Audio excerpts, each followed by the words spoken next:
আসসালামু আলাইকুম। কেমটেকের সলিউশনের পক্ষ থেকে সবাইকে স্বাগত জানাচ্ছি।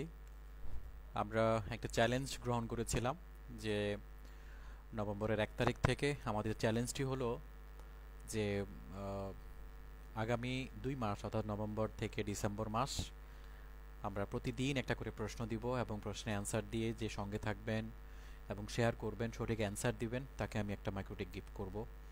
এবং সর্বোচ্চ যেই আহ, উত্তরদাতা এবং পোস্ট শেয়ার করে পাশে থাকবেন, অন্যকে শেখার সুযোগ করে দিবেন, তাকে আমি এই পুরস্কারটি ঘোষণা করব।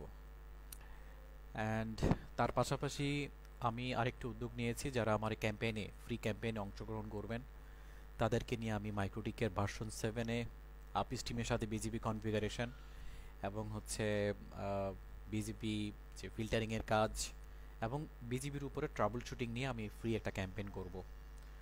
তো আশা করি আপনারা ততদিন আমার সাথেই থাকবেন এবং আমরা প্রতিদিন যে প্রশ্নটি করি এই প্রশ্নগুলো খেয়াল করুন এবং একটা সময় দেখবেন যে প্রত্যেকটা টিউটোরিয়াল থেকে অর্থাৎ প্রত্যেকটা প্রশ্ন থেকে কিছু না কিছু শেখা যায়।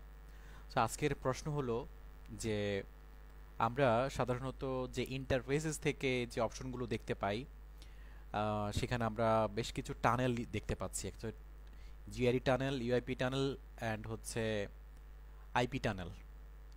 এখানে এই টানেল অপশন থেকে আহ, কোন টানেল অপশন মানে কোন টানেলে আমরা টানেল আইডি বসাই, সেটা কি জিআরইতে টানেল আইডি বসাই, নাকি আইপি টানেলে টানেল আইডি বসাই, নাকি ইউআইপিতে টানেল আইডি বসাই। এখন কোন টানেলে আমরা টানেল আইডি বসাই সেখানে আমার এটার অ্যান্সারটা দিতে হবে। আজকের প্রশ্নের অ্যান্সার দিয়ে এবং পোস্টটি শেয়ার করে অন্যকে অ্যান্সার দেওয়ার এবং শেখার সুযোগ করে দিন। অ্যান্সার দিয়ে কমেন্ট করবেন। সবাই সুস্থ থাকবেন, ভালো থাকবেন। আল্লাহ হাফিজ। আসসালামু আলাইকুম।